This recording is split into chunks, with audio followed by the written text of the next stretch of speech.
all my life. Been grinding all my life. Sacrifice, hustle paid the price.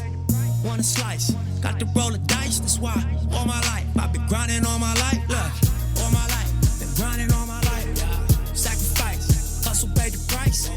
Want a slice, got to roll the dice. That's why all my life I've been grinding all my life. Look, I'm married to this game. That's who I made my wife.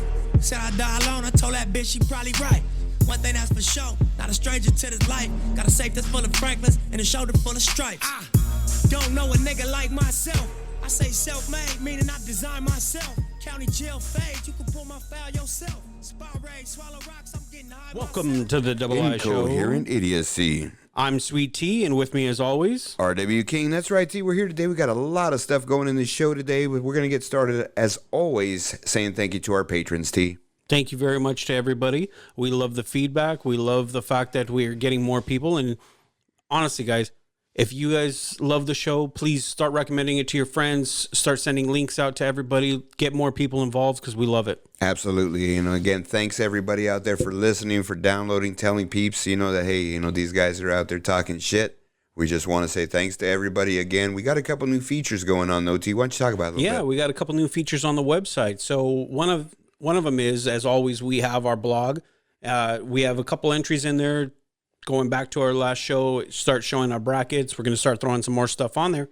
But one of the great new features that we have is we actually have now a chat on there. That's a live chat. It's a forum. You start talking about topics. You could throw new topics out there, or you could talk shit on somebody else's topic. Yeah, hey, man, that's what we want to do. We just want to give everybody a voice, and that's what we want to, guys, we want to listen to what you have to say. That's what's going to build our content for the show. Do you like what we're talking about? Do you want us to switch it up? You like these spots? You don't like these spots? That way we know we can concentrate on and give you guys what you guys want. Yeah, and the other thing is you could just be an idiot on there too. What? You could be an incoherent idiot. Absolutely. So, before we get started, let's give our shout out to Dr. X. Dr. X, how you doing over there, big guy? Welcome, Dr. X. Yeah, so we got a lot of stuff going on today, a lot of technical stuff going on today, T. So, like I said, a lot going on in this show, so we're going to go in and get started. T, why don't you go ahead and bring us into this thing and just bring us into a little bit of our start. Yeah, it's with a heavy heart today that both King and I start talking about our first topic. And absolutely. And it's the late, great Nipsey Hussle. Yeah, rest in peace, brother. Rest in peace, brother. We're going to do a little tribute to Nipsey right now, so Dr. X, go ahead and roll that shit, guys. We're going to give you a bite of one of our favorite songs, just a tribute to Nipsey Hussle. Rest in peace, brother. We love you. Love you.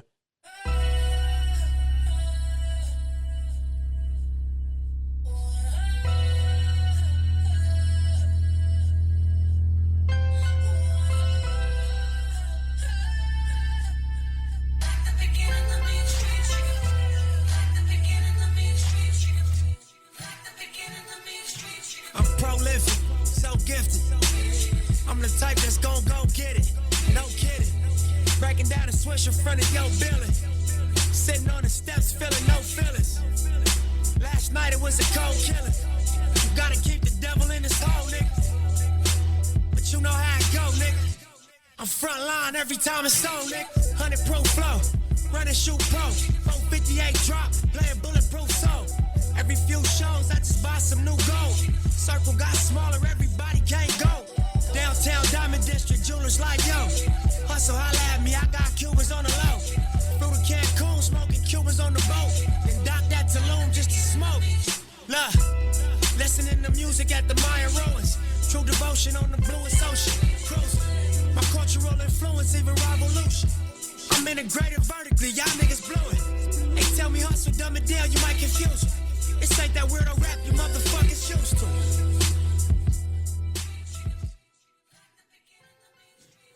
Rest in peace, Nipsey. Rest in peace. Yeah, let's go ahead and get started, man. We're going to take this as our story today, T, and we're going to talk about this guy. He was a little bit of a great guy doing a lot of stuff in the community. Why don't you go ahead and take over this story, He was more than just a rapper. He was more than just some kind of idiot on the street. This guy, I mean, he came from being a gang member to selling CDs out of his car to making mixtapes and start selling them for $100 a pop. I mean, this guy, he was an entrepreneur. He was a self-made man. I think more than that, T, what he did is he kept everything in his community. He did. You know, he tried to make the community better. You know, I mean, when everyone else was basically saying, fuck the community, let it just go to shit, he was saying, hey, man, this is where I grew up. This is what I'm about. This is what my family's about, my friends, you know, and his relationships. And obviously, he's, you know, there was some gang affiliations there. Of course. But what he didn't get a lot of credit for was bringing two sides of two big gangs together. Yeah, you know, and that's going to be something, remind me about that later on in this story, but I'm going to tell you something that I heard on the Stephen A. Smith show, and it just sort of blew me away. But, yeah, no, this guy was great, T, and there's a lot of things, a lot of sides of this guy that people don't really know about, and I think that's what we want to talk about today in our tribute to him. You know, we want to say thank you, man. Yeah. Thank you for putting it out there. Thank you for keeping it real, and thank you for keeping it straight with your original stuff, man. I mean, you know, this is your roots. This is where you were, and he never left it, and he stayed there, and he tried to make it better. And he was. And he was doing a good job. He was. I mean, this guy was he was the ultimate entrepreneur. He owned a fat burger. He owned a barbershop, a seafood market. You know what he did? I don't know if you knew this, King, but his first check that he ever got from rapping, he went to the 59th Street Elementary School and bought everybody a pair of shoes because he said everybody deserves a nice pair of shoes. He even renovated and redid their basketball court and their playground. Absolutely, man. And I heard this story as well, and I knew this happened. And this guy, and this is the kind of guy he was. You know, he wasn't just about himself. You know, sure, you know, he was living the life, and he deserved it. He was a hard-working man. But he paid it back. You know, he paid it back, and he paid it forward. And that's what a lot of people aren't doing, and that's what they didn't see with this guy. You know, he was paying it forward, and he was trying to get people better. Even when this fucking senseless fucking killing happened, all he was doing was trying to help somebody out, man. Yeah, one of his boys was in jail for 20 years, just got out. And what did he do? He was hooking him up with some clothes so that when he goes and sees his family for the first time, he had a nice pair of clothes to wear. No, absolutely, man. And that's what it was all about. That's why he was there. It was like an unpronounced thing. So he didn't have his entourage or his security there, so nobody could really, you know, even knew he was out of the house. Right. None of them knew. And then all this shit went down, man. You know, and it's just senseless. You know, I mean, this guy, I don't know, King. I think you heard about this was, you know, his Vector 90 working with the STEM program with kids. And this is what people don't know about him, man. I mean, Vector 90 is a big program in what are those magnet schools or what are those things called? It's the STEM incubator programs for kids. Right, exactly. And that's what it is, man. He's trying to build up our kids again, you know, and that was a great thing. This guy's understanding that. And that's where we're losing our focus in our society nowadays is we're not building up our kids and staying in line with these other countries.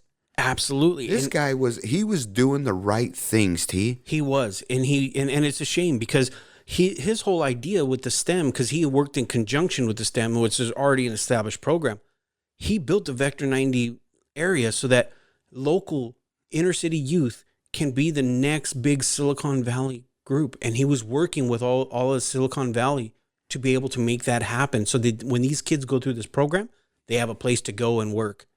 I mean, it was insane. No, and this guy was just about, you know, looking at progression and just trying to figure out how am I going to get this area, you know, back on the map, back as a place where people know about it. All he did was represent Crenshaw. Yeah. That was his area. That was his logo on his clothing, Crenshaw. He never left his original roots. No. He wanted everyone to know what Crenshaw stood for and how important it was to the city of L.A. And the funny thing, man, that plaza where his store was, where he got shot, he had just purchased that plaza, the entire plaza. So he owned that entire plaza. They were going to tear it down. They were going to build a new plaza.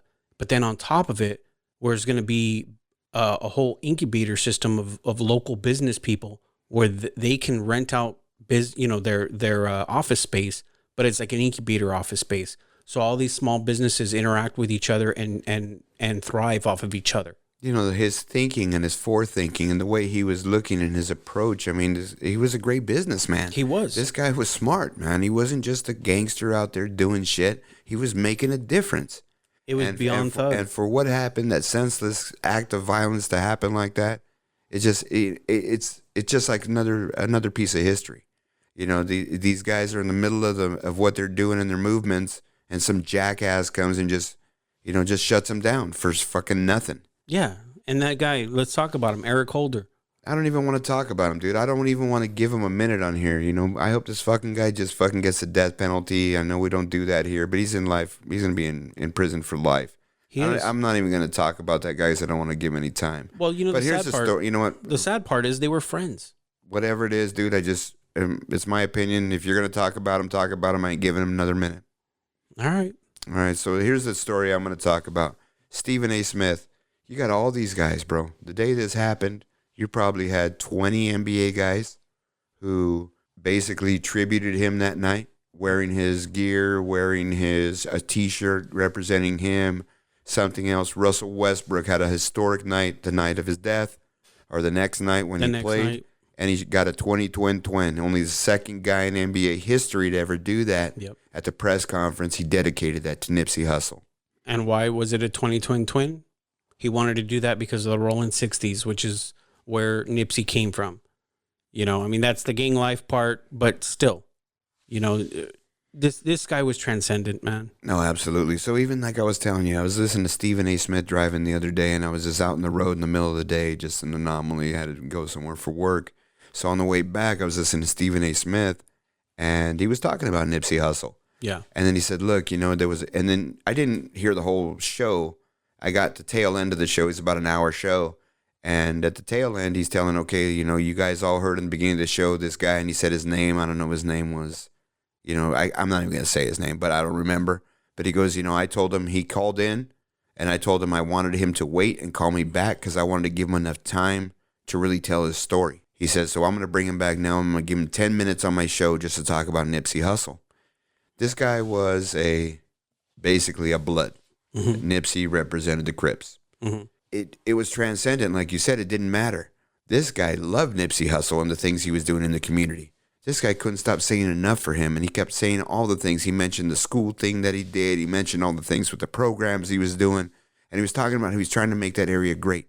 This guy was talking about, you know what, this guy's making such a difference. I should have stayed in L.A.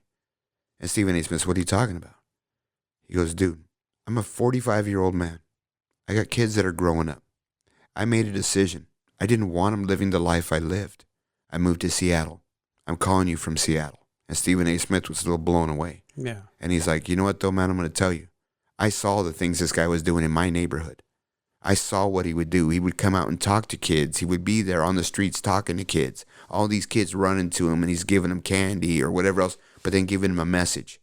Stay in school. You got to do good. You can't get wrapped up in the gang life. It's not going to work out for you in the long term. And that's what this guy was all about, T. Yeah. You know, and it's just sad every way you look at it. I mean, this guy was bringing so much positive things to not just the community, but to LA in general, you know, and I don't know if you saw this, but on the news last night, the Bloods and the Crips came together and they did a unified walk in memory of him. And they walked Crenshaw and inside the Crenshaw district, and there was no violence. There was no nothing. And they had a very positive message, just trying to honor him. Here's the other thing that just shows what this guy meant. You know, the big issue right now, and they're trying to figure out it's so, still his death is just, you know, a week from today, basically, our show. And they can't find a venue to have his funeral because they're saying that the outpour is going to be so big. They're talking about Staples Center. It's already confirmed. It's confirmed. They confirmed the Staples Center. Yeah, and it's the only place that can hold the memorial. Thought could do it. Yeah, they were actually thinking about maybe even Memorial Coliseum. And that's bigger. But something with they're doing some renovation there. They're doing something, and it wouldn't be available. There's a lot of construction on there right now, so it wouldn't make sense. So yeah, that just goes to show you all the people that are going to be around giving tribute to this guy, and well deserved. Yeah, and this guy, like I said, this guy goes beyond just being a reformed gang member. You know, he brought the community together. You know, I'm gonna be honest. I'm gonna speak honest. I knew a couple of Nipsey songs and I knew what he was about, but never really got into him until we started looking at this. And I want to give a shout out to my friend, my good friend, who I really care a lot for, Marcelino.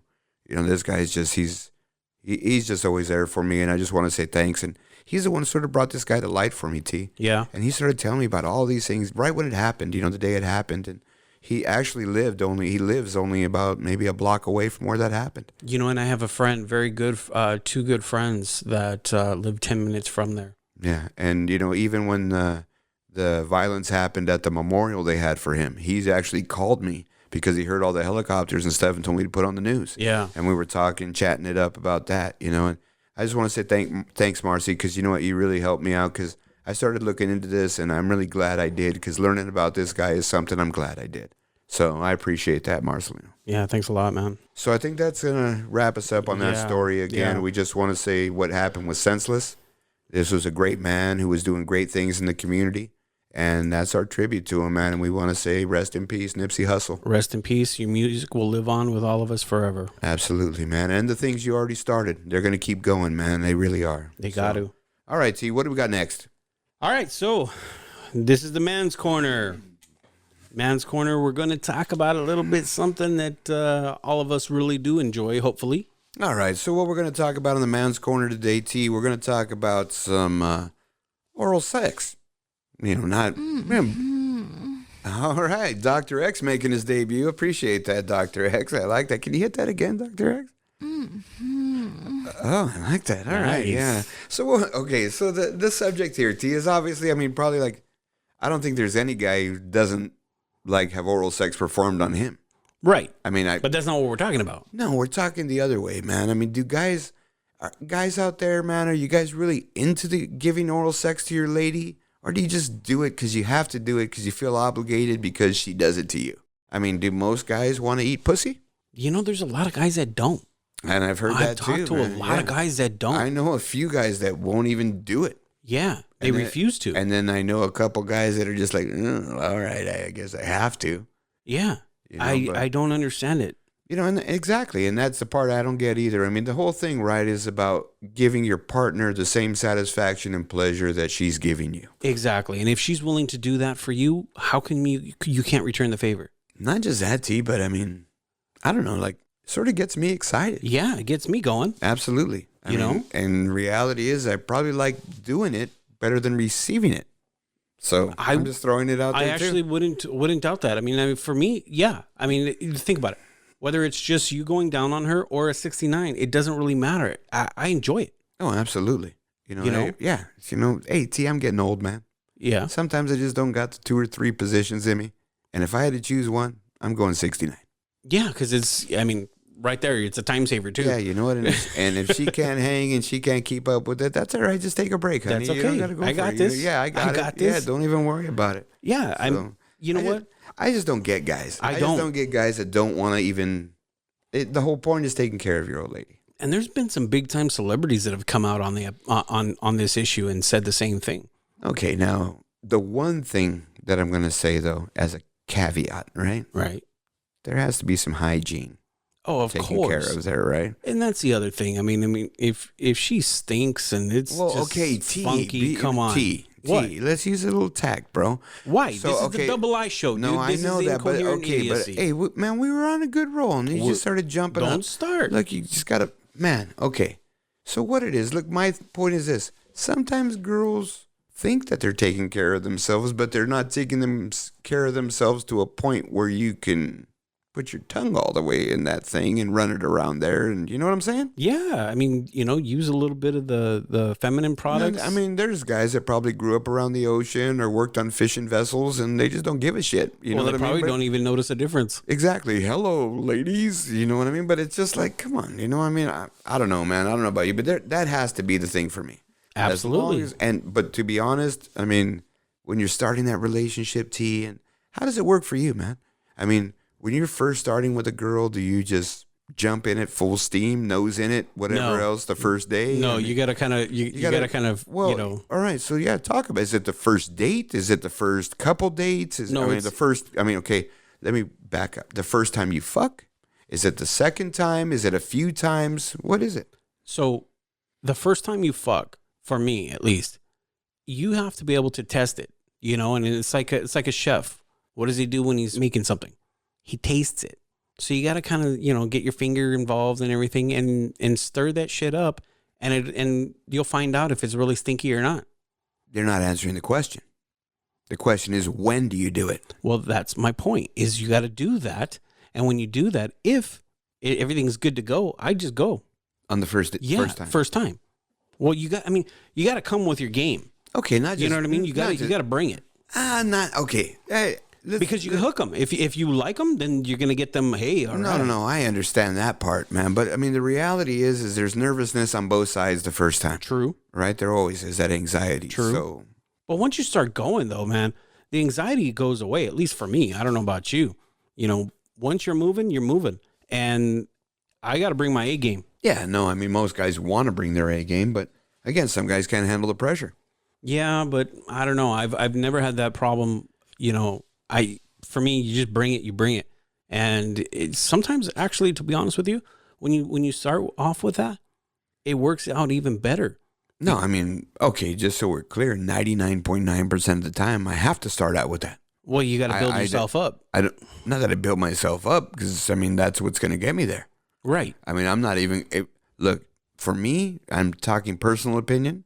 If a girl just wants me to start jamming it, it's hard for me to find the end of it. Yeah, that's my point. At some point, there has to be some kind of fucking oral in there. Yeah. Oh, thank you, Dr. X. Absolutely. You know, but yeah, there goes your timing again, Dr. X. That's a lot of nuts. Yeah, exactly. Anyway, so the whole thing is, though, do women expect it? Should they expect it? I don't think they expect it, only because it's such a male-dominated society that I don't think they expect it, because a lot of guys just don't do it. And I think it's more of a surprise when they do get it. Okay, I'm going to talk a little bit of experience, T, and not like I'm an experienced guy, but, you know, hey, whatever. Yeah, thanks, Dr. X. But what about other countries? Okay, there's differences in other countries.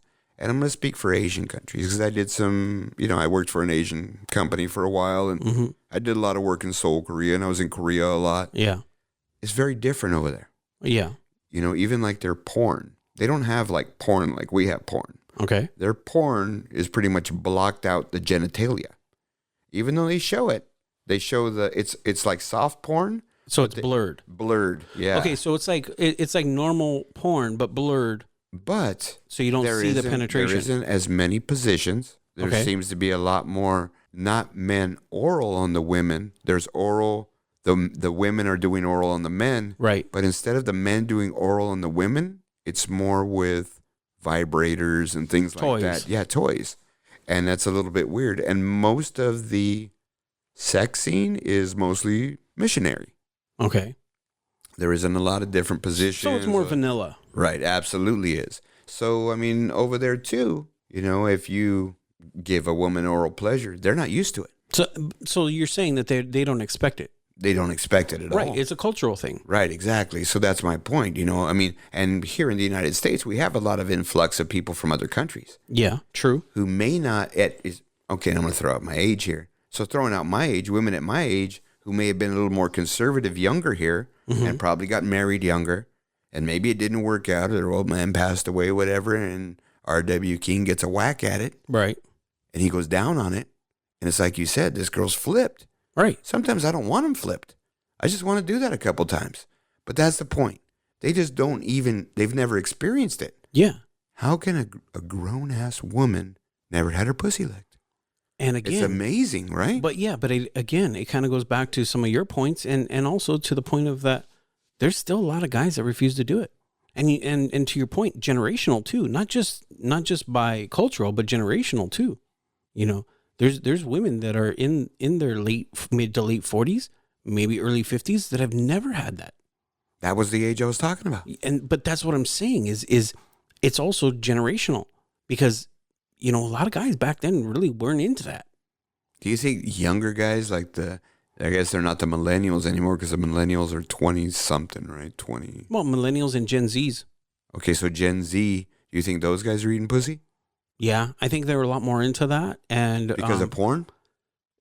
Probably, but right. But also society's changed a little bit differently. But I think it's some of the norms are different now. I don't even think it's that, but I think it's more about porn. Porn is so accessible. I mean, you could just click your phone open and you're seeing a dude eat a pussy. But when also, you know what I mean? When we were doing some research on some other stuff that we talked about, one of the things that I read about and I noticed was they said that like millennials and Gen Zs are more open to the idea of pleasuring their partners in any way they can.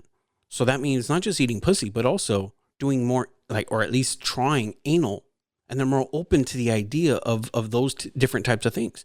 So again, I think it's just there you go. You got to make sure you kind of clean it out too. But the thing is it's I think it's generational too. I think that has a lot to do with it, you know? Yeah, no, I guess so, man. I'm just thinking, you know, I mean, I don't know, man. I mean, to me, I just don't understand guys. I know this group of our age, you know, the 30 to 45 guys, right? Right.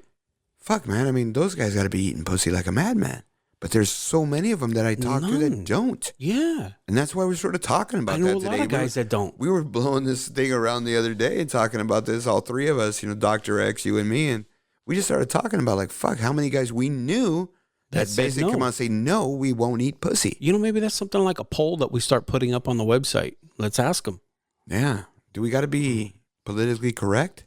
It's our website. Oh, okay. Fuck it then. We do whatever the fuck we want on our website. Do you like eating smelly pussy? No, you wouldn't say that. But yeah, that's the whole point. I mean, look, so what happens this situation? You started with the girl. The first time you're together, you're good. Yeah. Second time was all right. Third, ooh, a little bit musty. Fourth time, now it's getting gamey. Are you going to say something or are you just going to stop? No, I'm going to say something. What are you going to say? I'm going to ask her if something's changed in her diet or something, and I say, you know what, honey? What the fuck? Fuck, it's pH balance. It's pH balance. No, I understand that. But hey, honey, you know it's at a point. Hey, honey, smell this. Little stink finger. What's that?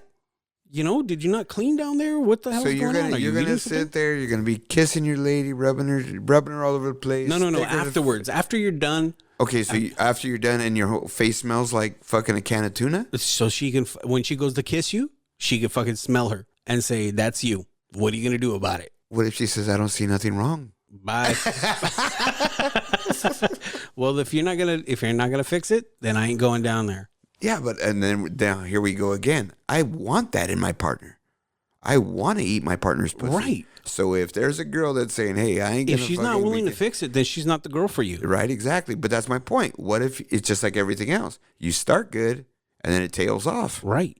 And okay, is that happen. Is that a deal breaker? Yeah. Well, I mean, you talk about it. I mean, Okay. at that point, you guys should be able to talk about your sex life already. Right. Okay. So you know yeah, what I mean? yeah. Hey, you know what? Hey, say you go a year, and everything's cool. Yeah. And you guys move in. Everything's good. Sex is great. Ask her if something's wrong. Oh, yeah, and you she should says be no. able to. I just don't like putting any products on my pussy to clean them. Well, honey, you know what? I like pleasuring you. I like going down, but when you don't do when you I don't do even that, I don't even like shaving it or trimming it anymore. I'm gonna go gang man. then bye. Can't do it. Come on, I ain't man. planting tomatoes in that freaking dirt field. Oh yeah, Not doing that shit, dude. Oh, dude. Anyway, all right. So what? I mean, basically, I think both hosts here we're all for it, and we think it's a necessity. Well, don't forget Dr. X. He said the same thing. He's all for it too. He didn't say that. That's not what he said. That's what he told us from the pre-show. Yeah, but then you heard him after, and he's like, "Okay, yeah, but it depends on the girl." Well, yeah. He's a fucking But wishy-washy, he'll still do it. dude. But he'll still do it. Dude, when do you think the last time this guy even had some pussy in his face? I don't know. What is it? 1990 what? You know? Look, he's putting his head down, dude. Was it 96? Yeah, that's what I'm 1990? saying, around dude. there. That's what I'm saying. Like, come on, man. We can't even include him in the conversation. Poor guy. He's that guy we talked about with the enlargement pill. All right, man. We're going to go ahead and move on to the next subject here and talk about some sports, T. Yeah, let's go at it. Yeah, absolutely, man. So What are we going to run down today? you know, what's the king here, man, is the NFL. So we're going to do some stuff about the NFL, NBA. We got our playoff picture. We got MVP debate. Yeah. We're going to talk about Westbrook's 2020, what that was about. A little bit of some MLB for you, which I hate, but I definitely want to talk this subject up a little bit. And then our finalization of our brackets, because guess what, guys? All of our brackets are done here. Myself and Sweet Tea have finalized because both of the guys we picked didn't make it. None of the guys, we didn't pick any of the final four guys. I think I have one, don't I? I think you might have gotten one. Right, exactly. I might have one. I was done in the Elite Eight. So again, we'll update that, but you guys can see how that thing's rolling. So That's already posted on the website. Oh, great. Yeah, I know. I saw that. Yeah, thanks, Dr. X. Yeah, thank you. So let's get into the NFL, man. So we're going to talk a little bit about the NFL today. There's not much going on. We're just waiting for the draft. And just a heads up for you guys, we're going to do a special draft edition of the show. We just got done doing our NBA edition, which we'll talk about in the NBA bit. But we're going to do an NFL draft preview. Just give you guys a little bit. And that's going to be some bonus content for our patrons. So we're just So if you're not a patron, that's a little bit of incentive because you're not going to hear it. So join us on our Patreon. Right. So we're talking about NFL today, and we're talking about the big thing for me. I think the biggest story out there is Russell Wilson. I mean, I like Russell Wilson. I think he was really good when he was at Wisconsin after the transfer from NC State. This guy is he's the man. He's like fucking 70% of their whole offense. This guy's ridiculous. He wants a new contract, and he told them, "Look, guys, if you're not going to give me it by this date, we're going to start having some issues." Yep. You know, now I remember back in the day, T, and I'm going to bring this up. You used to make comments all the time. You used to hate it. I hate it when guys sit there and don't honor their contracts. Right. What's your stance on this? What do you think? Well, I used to hate it, and my opinion's changed now, and it's evolved. And it's because I see how the NFL and ownership has been screwing over the players more and more. And so now I don't mind when guys are holding out. Now, this guy needed a new contract. You look at his stats, just last year alone, 35 TDs. You know, this guy's a beast.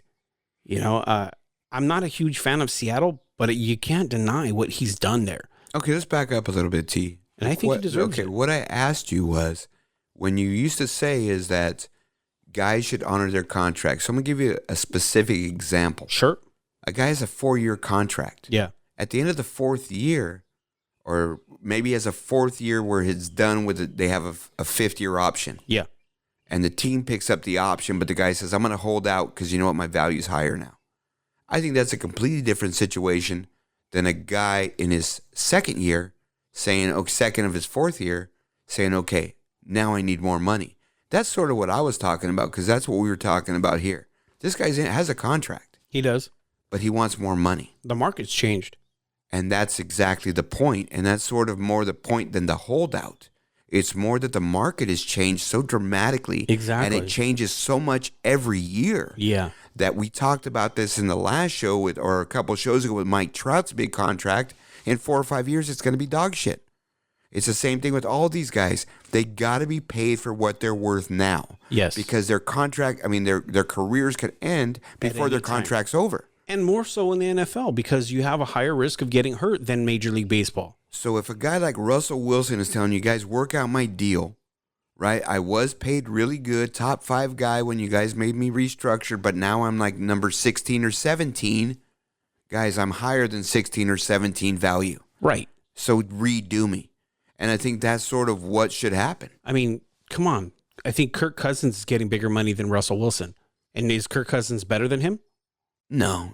Kirk Cousins is the 3rd or 4th highest paid quarterback. That's my point. But again, too, that's hats off to his agent. Oh, yeah. You sold him a whole bag of magic beans. Big time, man. So, yeah, exactly. That's what it is.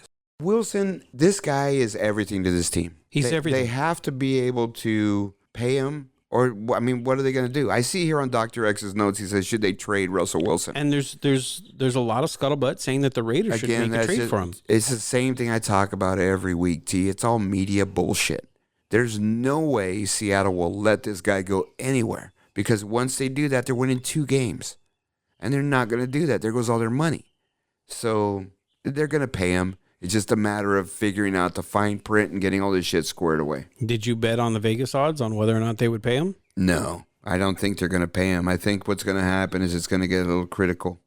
They're even doing a over-under on how much he's going to get paid. $175 million right now. So what'll that put him? Like in the top 2 or top 3? Who's the? They'd probably put him in. I don't even know who the highest paid is. Dr. X, do some work, man. It'd probably be in the top, at least top 3, I would say, because he's gonna, like I said, Kirk Cousins, he's gonna get more than Kirk. You know that. Yeah, no, he's better than him. He's better than him. He only had 7 picks last year. I mean, the dude threw for 3,448 yards. Dude, this guy was the whole team. He is. He's the only thing they got right now, really. That's my whole point. Yeah, they got nothing else. They got nobody else. So how could they even think of considering not paying this guy? I think they got one guy left from the Legion of Boom. Yeah, but they're so different now. I mean, okay, forget the defensive side. Just go offensive side, right? Who else have they got? Exactly. They got nothing. Yeah, they have to sign him, dude. If they don't sign him, but see, that's basically saying, okay, look, who's in the draft next year? Right, but see, that's the point of why people are saying that maybe the Raiders, because the Raiders have a lot of picks. They have a lot of draft picks. There's no quarterbacks this year. Understood, but if they were to trade 2 quarterbacks straight up, if you trade Carr to them, and so Carr's a decent quarterback. No, but he's a high tag guy too. He's got a big money contract right now too. Still less than what Wilson will get. Probably not too much less. You're talking $4 or $5 million, and are you willing to change everything for that? But you got a lot of picks too. I mean, you'll get some picks out of there. I don't think they're. I mean, they might get one pick in Derek Carr. They're not going to get 2 picks. No, how's Oakland going to trade Derek Carr and 2 first-round picks for Russell Wilson? There's no sense in that. I didn't say first round. Okay, one of them is going to have to be a first round. I think they can get a first round pick and Derek Carr for Russell Wilson. Maybe a second round pick. I think they could even get a third round in there. I don't think they'll get 2 picks. I think they'll get a first and a third. I don't think they can. This guy's in the prime. He's prolific. So is Derek Carr. No, Derek Carr's better passer than Russell Wilson. 2 years ago, before he broke his leg, he probably would have made a pretty good run in the Super Bowl. And then everything unraveled with fucking whoever. Who did they have in there? Del Rio? Del Rio. Yeah. So then they got Chucky, and it's all fucked up again. They got rid of everybody. He's breaking it down. But, Derek Carr's good, man. I think he's okay. I think he's formidable. I think he's a second-tier quarterback in the league right now. The problem is the offense that second-tier quarterback, you have 3 guys on the top tier. So fuck, everybody's either second or third tier. Russell Wilson, to me, I don't even know if he's top tier. He's not in the same class as Brady. He's not in the same class as Mahomes. He's not in the same class as Aaron Rodgers. So who's up there with those guys? I don't think Russell Wilson's up there. I think Russell Wilson's top 5 in the league. That's still behind those 3, and he's second tier. He might be on the top of the second tier, but he's still second tier. Okay. Right? I mean... So that puts Carr at the bottom of the second tier. He's still in the second tier. That's my point, dude. The drop-off after those guys is who? I mean, Eli Manning? Dak Prescott? Who actually sort of came on after he got Amari Cooper. Blake Bortles? Well, he's a backup now. Now he is. Yeah. But before he was a starter. Yeah. I don't know. I think they just pay him. No, absolutely. Okay, so here's the other question. They started talking about this, about the Rams and everything else with Jared Goff. What do you think about Jared Goff? I think Jared Goff is a stud. He needed to have that guy that was going to sit there and bring him to the next level, and that's what we've seen. This guy, I heard this the other day, T, and what do you think about this? Jared Goff is going to be due for a contract in a couple years. They know they're going to have to pay him or they're going to have to let him walk. Yeah. Do you pay him now and just get it out of the way? And then you could figure out, okay, what else can I have around him? Because obviously their window was this last year. They made it to the Super Bowl. But what are they going to do going forward? And obviously that all those one-year signings, they let Adamik Sue walk. They let a couple guys walk. What are they going to do? Why not just pay him now and get that shit out of the way? Now you know what you have total, and you could figure it out. And it might be cheaper to pay him now. What do you think about that? I disagree. If you wait for 2 more years, the price tag's higher. Yeah, but you're going to, like what we were just talking about, he's going to come back at some point in the next 2 or 3 years because the market's changed and he wants to restructure his contract. So why pay him now? But you don't have to worry about that in the next couple of years. You're going to worry about that by the end of next year. You still don't have to right now. You will, because he's not locked up. If he's locked up, he can hold out. Sure, no problem. They could fix it. You could still franchise tag him. You'll still lock him up. You could do it twice. Yeah, but then when they start doing that, look what happens. He's not going to do it. He's not going to do a Bell. He's not going to do that. They all will. No, okay. There's only 2 guys in the NFL history who've been franchise tagged twice, and both of them left the team.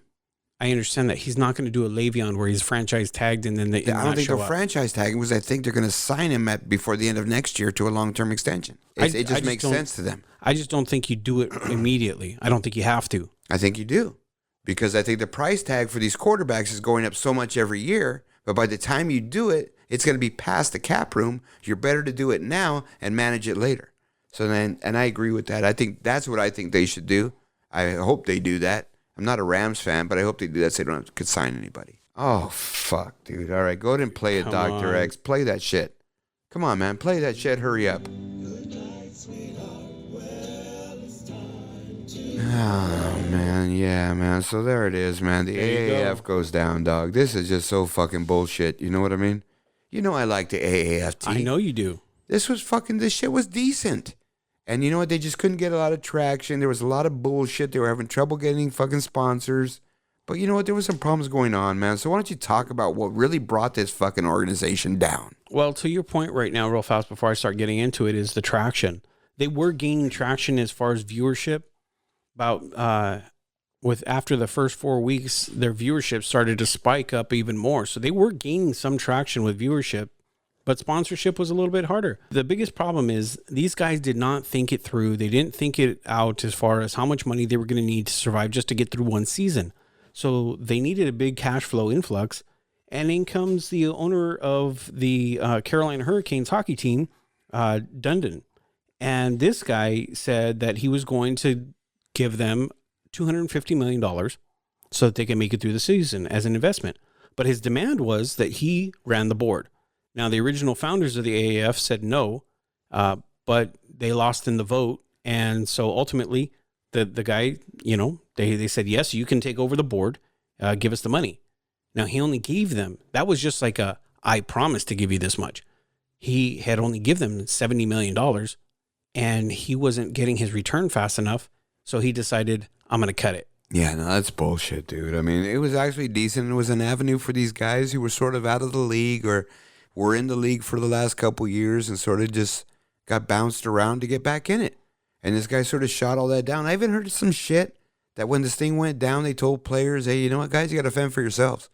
You got to get plane tickets home. You got to do all this shit yourself. Well, it goes beyond that. They screw these guys even more. They were trying to stiff these guys with the bills for the hotels that they were staying at while they were traveling. They're trying to, some of them were in corporate housing. They're getting kicked out now. One guy, he broke his arm at the last game that they actually played, and now they're stiffing him with the medical bills. I mean, this is just bullshit that they're doing to these guys. Yeah, and that's too bad because it's going to look bad on the NFL. You had so many guys in the NFL, associated with this league that I think in the long run, it's really going to put a black eye on the NFL, and they should have stepped in. They could have done something here with the funding, take it over. You know what I mean? Or even whatever. Well, they really couldn't. And that's what, because I believe that. Well, they could have, but they didn't want to. And there was some reason because of some kind of legal stuff. But they could have made it work. They could have made it something else because they made like the NFL Europe work. They just didn't have the logos and everything else. But here's the thing.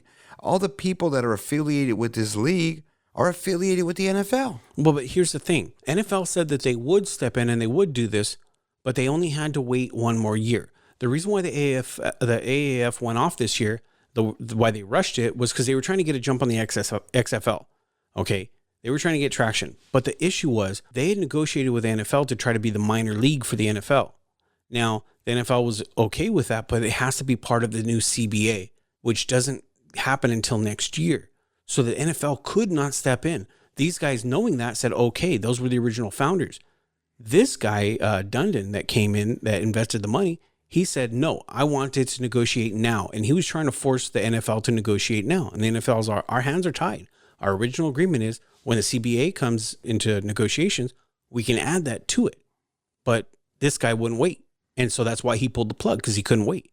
Yeah, like I said, I just think it's sad. I think I really enjoyed it. I think a lot of people did. But hey, you know what? It was good while it lasted. I hope it comes back. Let's go to the next subject, T. Let's do it. All right, T. So we're going to go and start talking about some NBA. Yeah, before we get into the playoff picture, T, let's just wind down the season. So go ahead and take it from here, man. Yeah, so for us, there's only a couple games left, but, we live in L.A., and being Laker fans, we're a little disappointed on what happened with the season.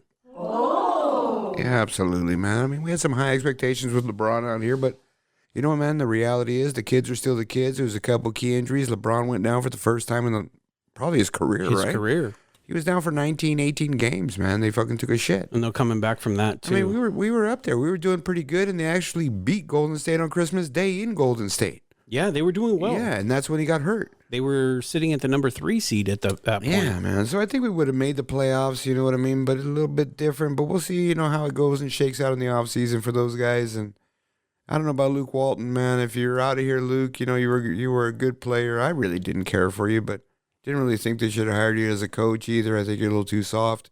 I want someone with some nuts, T. Yeah, you know what I mean? He never really got a lot of traction here, and I think he's like his pops, dude. It's he's like a hippie. He doesn't like yelling. He doesn't like confrontation. Yeah, he just doesn't do that. That's not him. That's not him. That's not him. Exactly, and they knew that. But now with LeBron there, I think it changes the game a little bit, and they're gonna have to go get somebody else, man. Yeah, yeah.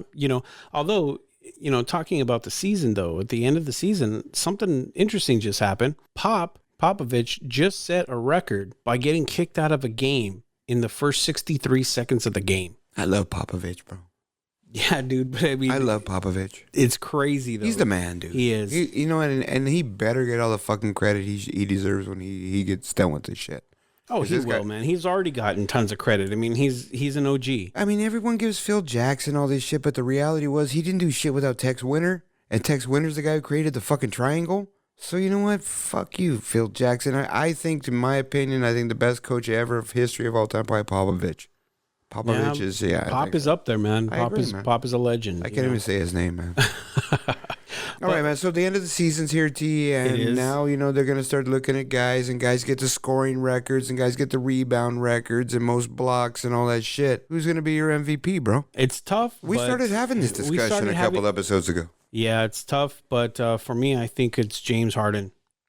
Well, go ahead and give your case, man. Well, I'll slap you down. Well, if you look at his stats, I mean, I know for you it's the Greek Freak, but I'm going to tell you right now, if you look at points wise, Harden, he's got more points. Oh, so that's all there is in the NBA's points. Hold on. Oh, okay, I'm sorry. I didn't mean to cut you off, dude. Who does he have around him? He's got CP3 who's hurt all the time. I mean, he's the glass, bubble boy. He's never playing, so it's him. It's a one-man show over there. At least the Greek Freak has a team around him. He's got a nice little ensemble over there, and yes, he's the leader and he's the most dominant guy, but Harden, man, he just dominates all around, and without him, there is no Houston Rockets. I think if the Greek Freak were to go down, at least they would be competitive still and they would still be able to compete. Yeah, but they wouldn't be able to get to where they're going to go. But I mean, how do you define the MVP? Are you basing it off of individual production, team success, historical precedents? What is your take on the MVP? Well, I want to go back. Let's just go back to what you just said. Individual success. What does that mean? All you talked about to me about James Harden does is score points. Yeah. He doesn't play a fucking lick of defense. He doesn't. So that's why he hasn't won the MVP before last year. Because he's not the all-around player. The MVP is for the best player, not the best scorer. Said most valuable. Okay, most valuable player, not most valuable scorer. Yeah. There's more to this game than scoring, T. But, okay, this game has evolved. Look at the way... exactly. This game is all scoring. Don't even start with that. But look at this guy still gets his numbers, Giannis. In scoring, he's still top 3 in the league, 4 in the league. But fucking look at everything else. Look at his rebounds. Look at his assists. Look at his steals. Look at his blocks. Yeah, his assists are still behind. Yeah, his assists are still behind Harden's assists. Well, okay, because Harden touches the ball every fucking time. Harden has more steals. Okay, yeah, he doesn't have as many blocks as Giannis, but still, I mean, he's virtually outmanning him in every statistical category. Really? Look at the rebounds. That's what It's double. Okay. Double. Not barely beating him. In the other ones, he's like, I mean, yeah, he's up there. But, I mean, again, it's the whole offense was around Harden. Half this year, everybody else was hurt, so he had to score 50 points every game where they couldn't fucking do it. And yeah, you're right. He's a great player offensively. I just, you know what, man, this year when he finishes second in the voting again, that'll be his 4th year now where only once he won the MVP. He's going to finish in the top 2. Because they look at it, and you're right, dude. The guy's awesome. But when it gets down to it, he just doesn't fill up that stat sheet enough. It's all about scoring with him. And some nights there's no assists. And he's done better this year, I think. He's got a lot of assists. But you just look at, okay, not just that, but look at the hype right now. Last year, the hype was around Harden. That's sort of why he won it. Sort of probably swayed those last couple guys who throw their vote in. Who really put him over the top. This year, that's all that shit and all that hype's about Giannis. So, they vote for this shit before the season, right when the season ends, before the playoffs starts. So the playoffs really don't have an impact on it. They just don't reveal it to a certain time.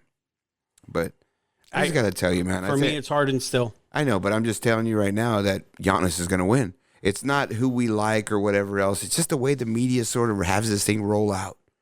They want a good competition. Don't get me wrong.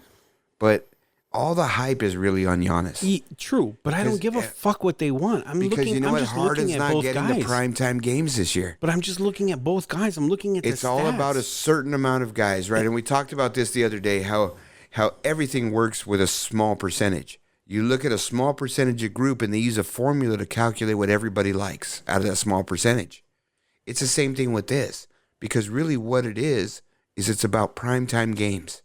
And Giannis caught all the primetime games this year. Of course. So all the voters, all these guys on the East Coast, all these writers are watching this guy every night.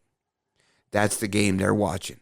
A lot of Harden's games are West Coast games. Right. So he's not going to get that vote. Because they're asleep. And that shit's the real deal, and that matters. I know, and it's bullshit. It is, and it happens in every sport when you have the writers vote, because the East Coast bias is real. It's real. And we'll bring that up in another episode, but I don't really think that's the reason why Giannis should win personally, but that's why he will win. I personally think he should win just because he had a great season and how he's elevated his team. We talked about it before, T. These guys drafted him and he was a stick. He didn't play any college ball. He played some pro ball in Greece, and then he just came over. Right. Fuck, dude, that was a man. I mean, the kid's 6'11", though. Yeah, but he weighed like 35 pounds when he came over. He's a beast now. Oh, He's 242 now. He just slapped Embiid the other night, fucking put him on his ass. Agreed. Dude, I'm not denying that. He set himself up that he is the man that other game. We talked about that. Yes, but just because he had a good season doesn't mean he deserves it. Okay, we had a conversation before the show, right? And we were talking about this, all three of us, about this subject. And we all talked about the game the other day against Philly. And Giannis basically took over the end of that game, 40-plus points. He just lit it up. He did. And he probably swatted Embiid 3 or 4 times, once putting him on his ass. But he should. He's 6'11". We just talked about it in the other episode, how everybody said the unstoppable guy is Embiid. And this guy just schooled him. But basically what he did and what that game meant is they needed to win that game, Milwaukee, so they can cruise their last couple games, because that was a statement game. It was on national TV against the Philadelphia 76ers in Philly's house, and fucking smash them. That way, you know what? We stamp it right here. This is the way it is. And now he establishes himself. And that's really what happened the other night. All right, so bottom line, King, you got the Greek Freak. I got the Greek Freak. And I got Harden. So we'll see how it plays out. Cool. And if you guys want to start getting into some of our playoff stuff for the NBA, we have a special episode that is for our patrons only. Hit us up on Patreon. It's Patreon/The Double I Show. Become a patron, and you'll hear some of our takes on what's going to happen with the NBA playoffs. Okay, T. So before we go to the next subject, can I throw something out here? Yeah. So last week we had a little challenge, guys, and Dr. X brought this up a little while ago about Mr. Sweet Tea saying like he could really think he can drink with R.W. King. So let's make a bet. Okay, I think Giannis is going to win the MVP. You think Harden is. Yeah. So when we have our show, and we have to drink whiskey, the person who loses has to take the first 4 shots before the other guy has to drink a shot. Because there has to be somebody at some point a little bit less than the other. Yeah, but 4 is a lot, dude. There goes your vagina. I always think, okay, because I'm thinking shots. Because I'm thinking, to me, my drinks are 2 shots. So I was going to say 1 drink. You're doing double? You're doing doubles? I don't drink shots, dude. I drink like a man. I drink in a cup. So do I. Yeah, so, I mean, I'm just saying. 1 shot to me isn't a drink. All right. I mean, so I'm saying 2 drinks. We can make that bet. Okay. Let's do it then. All right. So you got it out there, folks? We got a bet. A 2-drink bet. Let's do Giannis it then. versus Harden. All right. So, all right. What do we got now? We got Westbrook and his little 20. Yeah, so again, just a great performance, right? So there's only been a couple guys that done this. Why don't you go and run it down, T? Yeah, so Westbrook, we're talking about Westbrook, he had a huge monster game that he called, and it was something very special to him. But like you said, King, he's only the second guy to ever do this. What is it? Wilt Chamberlain's the only other guy that did this? I mean, this is crazy. He had a 20 plus game. So he had 22 points, 25 rebounds, and 21 assists. That was Wilt Chamberlain in 1968. And Westbrook called his shot. Westbrook came out and said, I'm going to do that. And who did he do it for? He did it for the late, great Nipsey Hussle. Exactly, and that's what he said. He said before the game he was going to do something big for him. After the game, he came out in his interview. First thing he said, that's for Nipsey. Yeah. So, holding it to you, Westbrook. Good shit. That was Westbrook's from around here anyway, man. He is. He's a local dude. He knows Nipsey. They're friends, and this was just, it was nuts. The fact that he could do that, the fact that he can call it and go out and do it, that was just, I mean, come on, how many guys can actually do that are in the league? Yeah, no, Russell Westbrook's ridiculous, man. I wish he was a Laker, but that's another story. So, all right, what else we got, man? I kind of go back and forth with that. Okay, so yeah, that we talked about all this stuff in the NBA. Is enough of the NBA. Let's just go to the playoffs, T. So playoffs are starting like we talked about. Yep. Teams are going down. We talked a lot about the NBA on our little bonus coverage there. So again, like Sweet T said, if you guys are patrons, you guys will go ahead and get that, and you guys will hear our take on the NBA playoffs. So let's go ahead and get into... It's good. What do we got next? We got a little Major League Baseball next. Oh, my God. Are we going to get rid of this? No, dude, it's sports. Some people like it, man. Come on, let's do this.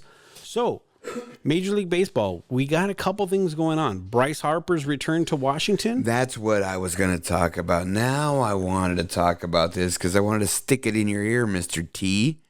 You were talking shit about Bryce Harper on his opening day, didn't get a hit. Right. And I was like, dude, man, relax. He's got 161 more fucking games. But once again, wait a minute, you don't fucking listen, you're missing the point that I was making. No, he's making that money. You actually said that on the show, and we'll go ahead and bring back the clip if you want it. And we were listening to it earlier. But you basically said, yeah, for the money they paid, he should at least get a hit. I said, well, they weren't even pitching to him. You said, oh. No, they were throwing taters and he wasn't hitting it. And I asked you if you watched the game. Does that jog your memory? That's not what my point was. When you're making your debut in Philly in front of your home crowd that you just signed a monster contract with, the least you could do is get a fucking hit. Now, this was a little bit different, though. This is a different situation. Well, no, you're changing everything. No, I'm not. The whole thing is, you don't think he tried? You thought he wasn't trying? Maybe he was pressing. This is a team sport more than any other sport. No, it's not. It's a fucking individual sport, like disguised as a team sport. You've never played it in your life. Yeah, and have you? Yeah. No, you play softball. No, okay. I haven't, and I played baseball. All right. But anyway, yeah, I did. Yeah, stickball outside. So what I was saying, man, is this guy Bryce Harper, yeah, maybe he didn't get a hit, but his team won. And they started 4-0 for the first time ever in the last 20 years. Despite him? Despite him. So then, yeah, exactly. Anyway, so. But this has nothing to do with that. What we're going to talk about his return to Washington. Right. That's a little different, dude. He's jacked up. He's in front of his old home crowd. Oh, point. He's still Bryce Harper, man. So what happens there? So all you know about is a home run that he hit. I'm going to tell you about the whole deal. Sure, bring it. All right, I am. If you'd shut up. Bring it. Just shut up. Well, you're taking too long to get there. Yeah, I know I am. Because I'm sort of wallowing in this because I want you to stink in it. But yeah, so he goes back to Washington, right, and everyone's booing the shit out of him. So he's up against Scherzer. First time he's at bat, back in Washington, people holding up signs, screaming and yelling, all sorts of shit. He strikes out. They go nuts. Second bat, he strikes out. He goes nuts. Now, what did you say, T? He's probably pressing. Yeah. He's probably over there, a little jacked up. That's how he was in the first game. He was probably more like that back in Washington. I'm all jacked up on Mountain Dew. Fucking A, he was all jacked up, dog. You know what I mean? So it's like, yeah, fuck yeah, he's all jacked up over there. So he's probably pressing, especially against Scherzer. Right. Right, Scherzer's Cy Young winner, he's a man. double eye, whatever his fucking color, 2 different color eyes. He's all weird looking. But I'm just saying, now the third bat, and he ropes Scherzer off the fucking right field wall. Yeah. Gets a double, stand-up double. Yeah. Scherzer's out in his next at-bat. So here comes the tater, and he fucking dings it out of the fucking park, stands there, watches the whole thing, and does what, like a 6 bat flip? Dude, that Maybe thing was 6 rotations. That was a monster bat flip. That was one of the biggest bat flips and fuck you I've ever seen. Right? Exactly. Seriously, so that was go fuck you Washington, right? Not only that. I think wait a minute. Underplayed it gets better, No, dog. I know, but I think you underplayed the where you said he dinged it out. Dude, he didn't ding it. That thing was a rope. That thing. No. He hit it high in the air. Yeah, he hit it up in the air. He didn't hit a line drive. He hit it way high. He monster. But let's be honest, man. I was at Dodger Stadium once and saw Sammy Sosa hit a ball that I thought was a foul ball, went straight up in the air and ended up being a home run. I'd never seen a ball hit like that. But these guys he's ridiculous. That's what he does. He crushed it. But now here's the kicker. The next game in the series, they pitched around him, dog. Yeah, they did. So they said, you know what? Fuck this guy. We're not going to let him do that to us. So he came up, his first at bat, walked him. Second at bat, we're not even going to let you stand there. They just intentionally walked him the next 2 at bats. Yeah. So that was his 3 at bats for that game. There so you go. The owner's just like, fuck this guy. Yeah, we're not going to give you that give of the publicity that he got around this too. Right. It made Washington look bad. No, absolutely. And that's what they weren't going to do. They were like, fuck that. We're going to take him out of the game. So there you go again, talking shit about the guy. I think he's got the best of him so far, and he's having off to a pretty good season, and they were looking at his numbers. His numbers are on pace with, the best seasons he's had, so he's doing all right, man. One game doesn't mean anything. This is a marathon, not a sprint. I told you that. Of course, but I'm saying is when you start off in front of your home crowd is what I was talking about. Yeah, I understand, but guys, they want to do good, but it's not like they're not trying, T. The guy was trying. Maybe he was over trying. Maybe he just was pressing. I don't know, man. I think he was, man. Yeah, but let me tell you something a little bit about somebody who was maybe pressing last year because it was a sophomore year, but having a great solid rookie year, and now is just on a monster pace. I think he's on pace right now to hit 115 home runs. I know. That does not going to happen. I'm just talking statistically on pace. 115 home runs, 301 RBIs. This is just insane. But this kid is off to an amazing start to his 3rd year, and that's Cody Bellinger of the Los Angeles Dodgers. He's off to a great start, but here's the bottom line. There's guys that got off to even better starts, and they all crap out. It all evens out. He's going to be, to have a monster year, he's going to be lucky to hit 40. Well, he hit 39 his rookie year. I think this year he could at least do 45. And everybody pitched around him. So it looks like he's going to be a little more patient. And that's what it seems like this year. He looks a little bit more mature. His body looks a bit more filled out so he can reach for a little bit more for that ball. Yeah, exactly. But you know what, man? The bottom line is once he starts crushing it, they're not going to give him that ball to hit no more. But he's picking his pitches a lot. Really. Then he's going to get a lot of walks. Oh, probably. And that's really what's going to happen. Probably. I wouldn't doubt it. And that's sort of what they're saying in that lineup. Hey, you know what, guys? We got so many guys up and down the lineup. Who are you going to pick on? Right. And that's sort of where they're at. They're crushing. As a team, they're crushing. It's not just crushing and they're hitting the homer, they're hitting the long ball, but they're setting themselves up because it's almost like they're forcing the teams to throw strikes to them because they got nowhere else to put these guys. Right. There's already 2 guys on base. Where are you going to put this guy? There's no outs. You can't walk him. You can't pitch around him. You can't pitch around that lineup. These guys, it's so good. And it's exactly. So, I mean, and the Dodgers are the class of the National League. You don't even have Justin Turner right now hitting. He's in a hitting slump. Well, you don't need all these guys hitting at the same time. But that's what I'm saying. Neither is Corey Seager. Yeah, and that's my point. Once these guys are coming these guys around, are slapping singles, but you're not hitting the homers. Exactly. That's okay. They're all going to shake out, hit their 25 or 30, and their 32 or 34. It's all going to shake out. It is. And here's the thing with Cody Bellinger. Part. The last 2 seasons, he's not around in the playoffs. They got him. They got the bobblehead coming up this week, the commemorative walk-off against Milwaukee last year. That's one fucking swing. He just overall stinks in the playoffs and needs to get better in the playoffs. He's a kid. He will. I hope so. I really do. Yeah, so. All right, what else do we got? That's it? Baseball's over? I think baseball is over. So yeah, now I got a boner. I'm happy. All right, we got March Madness. All right, go ahead and talk about this one, Mr. Sweet Tea. Well, King, both of us are out. You know that right now. Well, okay, I was shitting my pants, T, because Kentucky had the morning game and Duke had the afternoon game. Yep. And Kentucky lost first. And you were texting me like crazy, dude. All I kept telling you is I'm fucking rooting for the other guy at Michigan State. And that's sort of what put me over the top in this thing. It did. Because I had Michigan State beating Duke in that spot, and that gave me the extra points to beat you. And the final score ended up being smashing you. Yeah. Well, smashing you. Yeah, I mean, I was within 10 points at one point, and now, you smashed me. You're 860 to my 730, and that was because Duke lost, and I had them going all the way. Dr. X took Duke, too. You guys are just like, come on, man. I mean, get some nuts. I mean, I got as far as you. Here I go again. I'm thinking, Michigan State might make a run, but I don't think they're not that good this year. I'm going to take Kentucky. Instead of Michigan State, but I really thought one of those 2 teams would be in there. But yeah, well, we both crapped out, but you did surpass me on the brackets. I crapped out earlier, so you won. You know, hats off. Absolutely. You know? Fucking Auburn. All right, man. All right, T. So that's enough of that. I'm the winner. What do you got next? News team, assemble. All right. Yeah. Thank you, Dr. X. A little bit of what the fuck news We got coming what up. the fuck. Holy smokes. Look at these fucking stories, man. These things are ridiculous, right? This is good. This is really good. All right, man. I'm going to get into this first one, T. This thing's a little bit out there, man. But, hey, man, have you know anybody looking for any work right now? I do. I know several people looking for jobs. Dude, I seen this article, man, and I brought it in, and we started researching a little bit, but it's some stuff going on over there in Texas, man. Yeah, Texas looks like a fun place. The DEA. You can work with the DEA, bro. You won't really work with the DEA, but you'll be a contractor for them. How about that, man? That's got to pay good, right? Yeah, that sounds kind of interesting. Okay, man, but let me ask a question, though. Is the DEA part of that government shutdown where they don't pay their bills and shit? Yeah. Then why the fuck would they want... All right, so here's the deal, man. Well, we got to hope that they don't shut it down.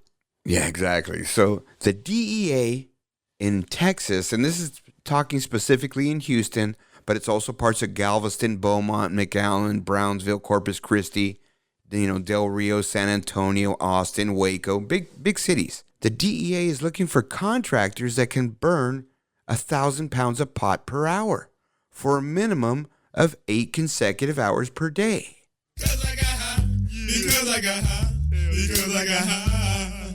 Look, man, I know a lot of people that smoke tea, but fuck, I don't know anybody that can smoke 1,000 pounds of weed an hour for 8 hours a day. Wait. It gets better, though. They are also... Oh, my gosh. What is this? Dude, the DEA is also requiring that the contractors have their own closed-circuit cameras and that they have access to those cameras remotely so that they can take video evidence to make sure that it is being destroyed properly. Let me read you a little bit of this article, T. The contractor must be able to burn at least 1,000 pounds of marijuana per hour for a minimum of 8 consecutive hours per day. While the contractor will need to do their own background checks and drug tests, the DEA says they reserve the right to conduct their own background check on the contractor's personnel. What the fuck is that? I mean, that's everybody then. I mean, yeah, exactly. That eliminates everybody. Oh, my God. I mean, man. I thought the whole point was... I wonder how much this shit pays. Okay, but look, question. How can you drug test a guy who, if they're burning all this shit, where's the smoke going? Well, it's got to go like through a chimney, but there's got to be some residual, right? Exactly. You're still going to get high. So what the fuck? Dude, I don't smoke, I swear. Well, you tested positive. What about like touching it? Would it absorb in your body? I mean, they got to load it. Yeah. I mean, at some point they're going to touch it. It's going to be all over them, man. I don't know, man. This doesn't... Fuck, man. Seriously. Oh, and then did you see the excerpt on the bottom? Yeah. I'm going to read you a bit. Although we appreciate local citizens' willingness to offer their help, there is a complicated, large-scale government contract required by law to bid every few years. And there are usually only a handful of companies with the necessary facilities and resources to help dispose of this material. So there's probably a big public outcry or outbreak or whatever. There was outreach. There was a big to outreach. try to help in this problem. Exactly. Hey, bro, I can help. But hey, man, have you ever heard that here in Cali? No, but we're supposed to be a big producer of weed here, right? Yeah, but I mean, so does that mean there's more people here smoking and there's less people over there smoking? No, I don't think that over there it's legal. So they confiscate everything and any kind of growing. Well, yeah, but it's been like that in California for the last 40 years. California is where they grow all the good weed. I've never heard of them really doing any of this. Yeah, neither have I. But it's crazy. I mean, I've heard of them. Like I seen some documentaries and stuff where they burn fields up in the mountains and stuff. Yeah, to get rid stuff of them. like that. But nothing at this scale. But that would mean they would have to have so much weed confiscated. Well, I mean,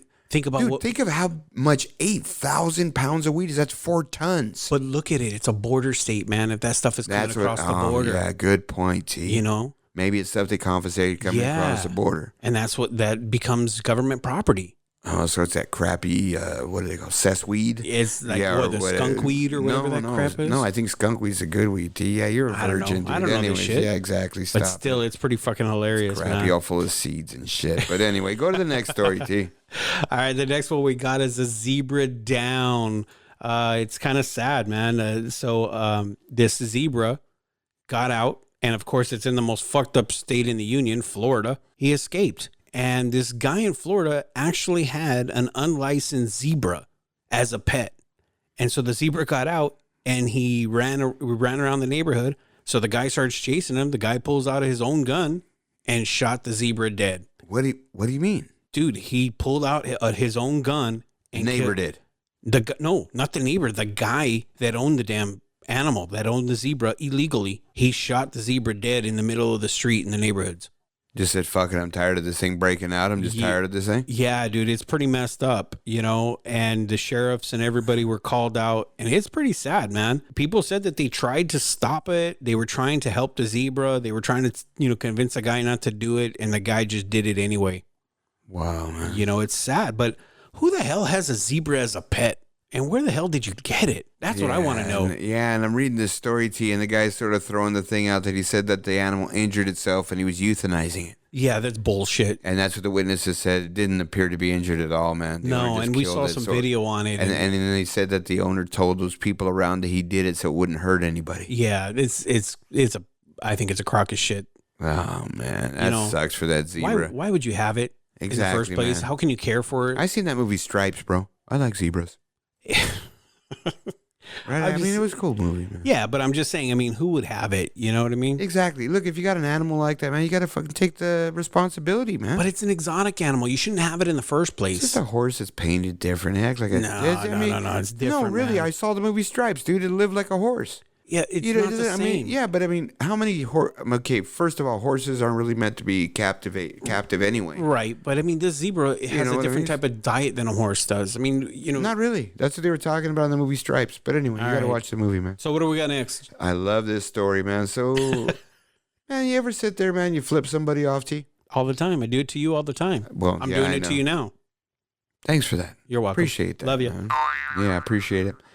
So I guess somebody decided to flip off a cop, and went a little crazy. Went a little bit further than they thought.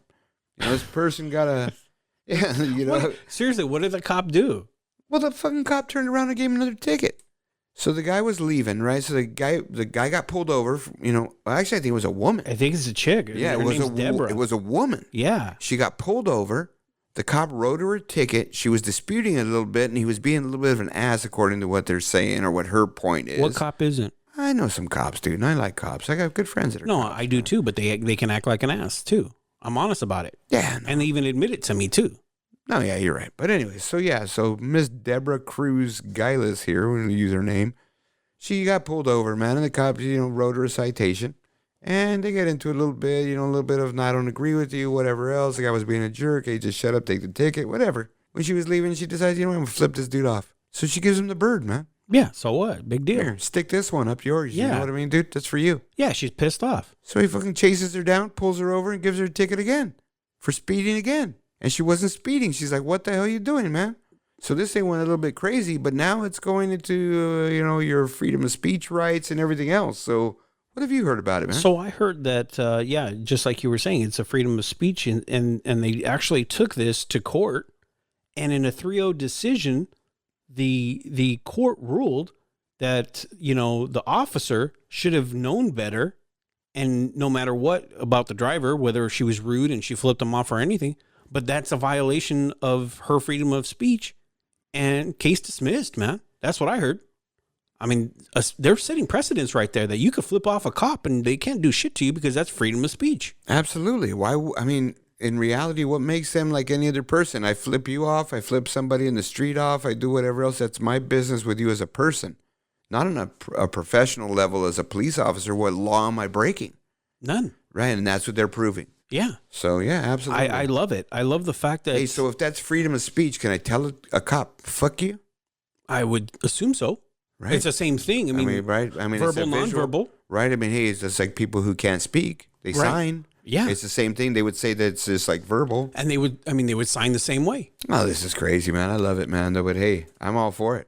All right, man. I think it's great. That finishes up to what the fuck news. It's a little bit crazy, man, these stories. You know what I'm talking about, T? These stories are just a little bit out there, man. So... Yeah. But you know what? It's interesting. I love doing the research on these because, I mean, even though we only talk about 3 of them, I mean, there's so many that don't make the show that's just, it's incredible on these types of stories that are out there. Man, I'm thinking about moving to Texas, T. I mean, that's steady work. And what do you got to buy, one of those chimneys or something? So they're really going to know if I take a piece off of each one of those bales and stick it in my pocket? Well, it's on video. That's what they were saying, that they have to watch you on video. Okay, I got to do quality tests. I got to make sure what they're giving me is what they're saying. So you're because I gotta, wait, no. Because I want to set optimal temperature of the furnace. So you're going to say you're a QA inspector now? Absolutely, man. Right? Wouldn't you do that? I mean, it's got to be big money. It's got to be. It's a big, huge money, man. But now, how does it go into, okay, at what point are they losing money by confiscating this stuff? Because now they got to pay for disposing. That's what I mean. The government does? Yeah. You know, I mean, I'm sure it's in their budget, but still. I mean, can't they dispose of it some other way? I mean, well, I would turn around and sell it to least cost. No, I would turn around and sell it to the states that it's legal at a discounted price, and that way the government makes a little bit off of it. Well, no, because it would be federal if it crosses a state line. But it's the feds. Weed is not legal federally. Right, I know, but it's the feds. They can do what the fuck they want. Yeah, but they won't do that because then they have to repeal it. Anyway, all right, man. So, hey, anyway, that's enough of that, man. I still want to move to Texas right now. Too, it's still not enough to get me to move to Texas. All right, I'll move there for a year and try it out, see what I can get out of it. If I can, hey, you might make some good money in a year, man. So have fun with that. Something. All right, T. So that takes us to some entertainment news. What are we hitting today, T? Well, like all things, it must come to an end. We're talking about Adnan Sayed and the final episode of the HBO special, talking about where Serial took off. Yeah, exactly, man. So go ahead and hit that shit, Dr. X. We're going to do a little tribute to Serial. I like this, man. This is the jam that played always in Serial. I love this music, man. It always reminded me of that podcast, T. So for those of you who haven't listened to the Serial podcast, this is the intro music for the podcast. We refer to it. We always talk about the podcast, and it's kind of what started us into the idea of podcasting. And, Serial, it's just a great, well-produced podcast, unlike ours. Yeah, absolutely, man. And I wish we had some kind of music like this. Our music sort of blows a little bit. Today's a little bit different, though, man, because of our tribute. But we're going to start working on some different music for you guys coming up. We were talking about it today pre-show, so maybe we'll get something different for you. But let's get into this. Back on Adnan, man. Yeah, so it was the final episode, T, and like you said, there was a lot of stuff going on in this thing, and it really was still really pointing at this guy, Jay, was pointing at this other guy who found the body. Things weren't investigated right, and that's really what the whole thing was. They just wanted to investigate it right. Yeah, they've kind of screwed it from the beginning. Yeah, so, when this whole thing started going down, they had the Court of Appeals. The last time we talked, he was granted an appeal. Right. So basically at that point, the state had to recognize him as innocent now until proven guilty. Yeah. But the prosecution still had a little bit of a recourse. They could say, hey, wait, we're going to make an appeal on that to a higher court. So that's what they did, man. They went to a higher court there, T, and they had this court rule on it. But they knew going in that even when they put it in, it wasn't going to be instantaneous. It's going to take a while to get a ruling on this. Mm-hmm. They tried to do something to sort of, save their face a little bit, man. Well, I mean, come on.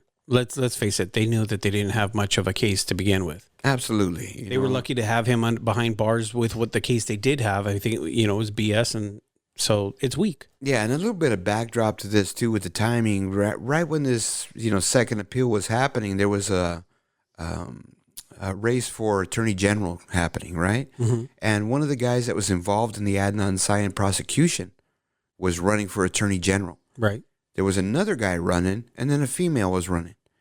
The other guy that was running, his stance was, he openly said he felt the Adnan Sayed case was just horrible, and it was handled wrong, and his stance on his platform was, look, if I'm elected attorney general and we make a mistake, we got to correct it. We can't just sit there and let innocent people rot away in prison because we made a mistake. So he's all for that. They're saying, hey, let's do that. Unfortunately, none of them won. The lady who won, really at the point in her platform, never really took a stance on it, sort of dodged all the questions about it. And that's sad because, the guy coming out saying things like that, that's a guy that you would want as your attorney general. No, absolutely. So when he didn't win, it sort of crushed the family, you know what I mean? But they still awaited the Court of Appeal. And during that time, you know what? The prosecution actually called Adnan's lawyer because, Reba, the other lawyer who was in charge at the time, remember I told you about that thing that the prosecution filed that she couldn't be involved in the case? Right. So she on a technicality. She couldn't be around the case. That's horrible. She was at home. It was just horrible. She was just hating it. And so the attorney went to meet with the prosecution because they asked for a meeting. And they offered Adnan a plea deal. Mm. So the plea deal, I mean, seems like, okay, you know what? It seems like something that could work, but you start looking at it a little deeper and asking yourself why. But the plea deal was basically, Adnan would have to come out after 4 more years of prison. Which is how many years? 24 total. So 24, after 24 years. You have to come out of prison and say you were guilty of the crime. And even though you're getting out of jail, you know that you were guilty of the crime. That's bullshit. So they're going to make this guy basically go up there and make a public fool of himself, admit that he did it, everything else, and that was a condition for him to leave. His lawyer was sort of trying to get some other kind of plea deal. I think it was called like the Alfred plea deal, where basically the state is saying, look, we have evidence that could convict you if we went to trial again. Yeah. But we're going to go ahead and let it go because there's a chance that it might not go. And they said they weren't going to allow something like that. You know, the thing is, I would have told them, you know what, if you have evidence, how come that would convict me? How come you don't have it? That doesn't make any sense. Why didn't you present that to begin with if you truly had that evidence? Well, I think what they're saying call their too is bluff. that, yeah, and their biggest witnesses at this point, if they called them back, would be completely different people than they were at the time.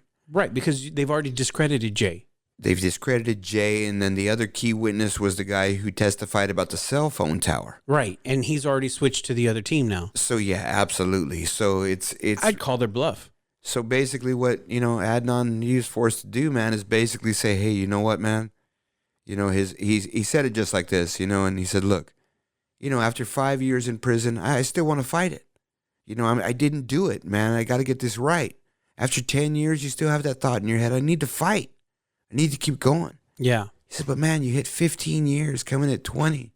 Your thought is, man, I just want to get the fuck out of prison. Yeah. I don't want to be here anymore. My parents are going to pass away soon. I'm missing all my life outside my His family. whole life. I mean, that's what he said. And he said, he was seriously considering this plea deal, because he just wanted to get out, man. Yeah. But there was a big problem, too. I think anybody would. I think anybody would. And, the big driver, too, was the family of Hae-Min Lee. Hae-Min Lee's family was really pushing for the prosecution to say, hey, you know what? Don't even offer him a plea deal. Just wait to see what rolls out in the pills. Oh, they really do they think that Adnan did it? I think at this point they sort of convinced themselves, man. And that was the way the family sort of got over it. How they've been able to cope. Exactly. Right. You have to have some closure in these things. Yeah, yeah. And I think to open that all up again, I think would open up a lot of stuff for them. So I think as a family, it's probably the safest thing is say, hey, this guy, they just believe he did it. Oh, that's sad. Yeah, so, basically Adnan saying, look, man, he made the statement, look, I just want to get out. But then when they really offered it to him, he put it like this. He says, look, I have millions of people that believe me.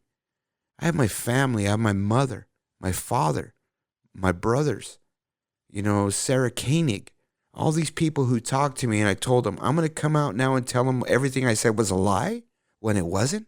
And I'm a liar. He says, I'd be exchanging one prison for another. Yeah, because he's not going to have any quality of life when he gets out. So, yeah, he refused the plea deal, T. Good for him. And more power to him. I don't think this thing's over. No, you know what I mean? And we're going to keep you guys abreast of anything that comes up. But as far as us reporting this entertainment news, that's that's the end of it. But if something pops up, we're going to put it in the What the Fuck news or in the big story. Maybe big story. Who knows where it's going to pop up. We're going to keep it involved. It. We'll keep you guys involved in Adnan. And again, we just want to make sure that we give these guys a little bit of pub and make sure that we understand that Adnan, we support you, brother. Yep. And keep up the good fight. Hold on. It's coming to an end, hopefully, soon. What do we got next, T? So we got a Dumbo preview. The new Dumbo movie is going to be coming out, and wanted to kind of talk about, just based off of the trailers. What did you think? You've seen the trailers, right, King? I like Dumbo, man. I like all these movies like this. I just saw Ferdinand. Ferdinand was a shit to me. I like the book. I like Dumbo, man. So the thing that got me is this isn't a cartoon. No, it's a live action. Yeah, so I'm really curious to really see how the effects look and really what they do. Because, I'm not going to go see it in the movies. I'm going to see it. No, you're going to see it on TV afterwards when it comes out on cable. Yeah, exactly. So, again, we're going to have to do something here. I think we're probably going to get we talked about it earlier in the show or pre-show, Dr. X. So it's 2-1 if we continue this vote. But are we going to get like guest people to do some previews on these movies? Because, T's not going to really do us justice. I mean, he's got a really hard opinion sometimes. I do. I'm opinionated. Big deal. Look at Dr. X, man. You're just backing out, dude. You're soft, man. You're soft. Go ahead, T. Well, T, what T's going to do, man, is T's going to preview this, and then we're going to give T another shot on a really sort of non-biased, a more open opinion on a movie review. We're going to give him one more shot. So he wanted to do another movie, but he's all pumped up for this John Wick thing coming up, but we told him if he doesn't do good on Dumbo, he can't do the John Wick. I'm still going to see it no matter what. So you can can't see stop whatever me from you that. want, but you won't be able to talk about it, man. Watch me. And I know you're going to be so excited Watch me. I'm to going talk to about step it. all over you. So go ahead and, why don't you tell us what you think about the movie Dumbo, man? It looks cute. Quite honestly, cute. Yeah, come on, King. Cute. No, it does. It looks cute. I mean, it's a kids movie. But is it a kids movie that adults can enjoy? Probably. Absolutely. I mean, it's going to be that. Absolutely. That's why they That's what I'm did make saying. it a cartoon, right? Yeah. Well, no, Disney's kind of going on that, right? Because they did the remake of the Jungle Book that was live action. We got the. Well, yeah, because they want more viewership, not just to be, like, hey, mom, go take the kids to the movies. Right. They want the whole family to go, teens, everything else, try to catch some of that more money. Right? I mean, they got another one coming out. Aladdin is going to be a live action. So they're kind of going down that road anyway. Right. And so I looked at the Dumbo one. I thought it would look kind of cool. I honestly haven't seen the Dumbo, like just even the original Disney Dumbo, the animated version, since I was a kid. I haven't seen it in that long. And I think it was probably like 5 or 6 years ago, and I saw it for some reason. I don't remember what, but it was something specific, and I saw a big piece of the movie. But yeah, same thing before that, probably when I was a kid. But what really grabbed me was the fact that, the cast, it looked pretty good. Danny DeVito, I can't remember the last time I saw him in a movie. Well, I don't even know who the cast is, man. I'm just looking at the fucking elephant and the fucking stuff on the billboards. Yeah, no, it looked pretty cool, though. But Danny DeVito's in it. I haven't seen it in a movie in years. I've seen him on, he's been doing, what is it, the Philadelphia, the television show? Oh, Always Sunny in Philadelphia. Always Sunny in Philadelphia. I've seen a couple episodes. That's not bad. Yeah, but I mean, he hasn't done a movie in a while. And so I was kind of interested to see him in a movie. I always like Danny DeVito in movies. No, absolutely, T. Yeah, but so what we're going to do, folks, is that's our preview of the movie. And then Sweet T's going to go check this movie out. And at our next episode, you're going to give us a good review? Or do you want me and Dr. X to go do some interviews out on the street again, man? I am not going to let you guys influence my review either way. So I'm going to give you my honest review. So whether you agree with it or not, that is my review. So both of you can suck it. Okay, man. But remember, we have an audience, and we got some pretty bad comments, man, about your last review. Good, bad, or indifferent, I don't care. Hey, remember, like we talked about in the pre-show, T. If we get that again, man, maybe we'll not get some doing guest this. spots or something else. We're not doing this because we want to be able to appease everybody. Oh, no, I understand that. But we want something to listen to, too. Well, because I think me and Dr. X are getting tired of the way you do that. I don't care. I know that, and he knows that. But exactly. It's still 2-1, dog. It doesn't matter. Bring it. Yeah, anyway, bring it. Don't sing it. Exactly, right? So what else do we got going on? I think that's our show. Oh, shit. That's it? That's it, man. Yeah, no.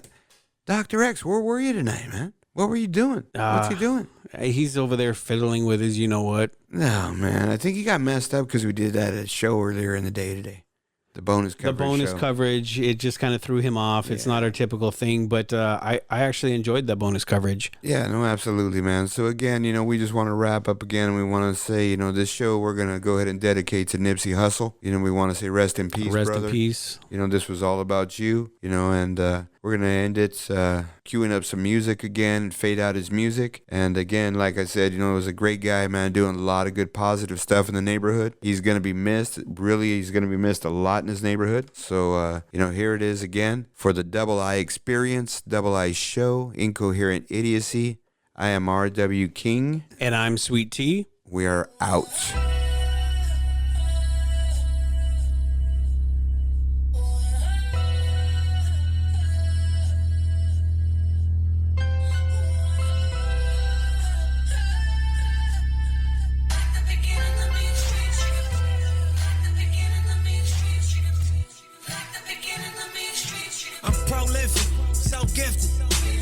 I'm the type that's gon' go get it, no kidding. Breaking down a switch in front of your building. Sitting on the steps feeling no feelings. Last night it was a cold killing. You gotta keep the devil in his hole, nigga. But but you know how it go, nigga. I'm front line every time it's on, nigga. 100 pro flow, running shoot pro, 458 drop, playing bullet.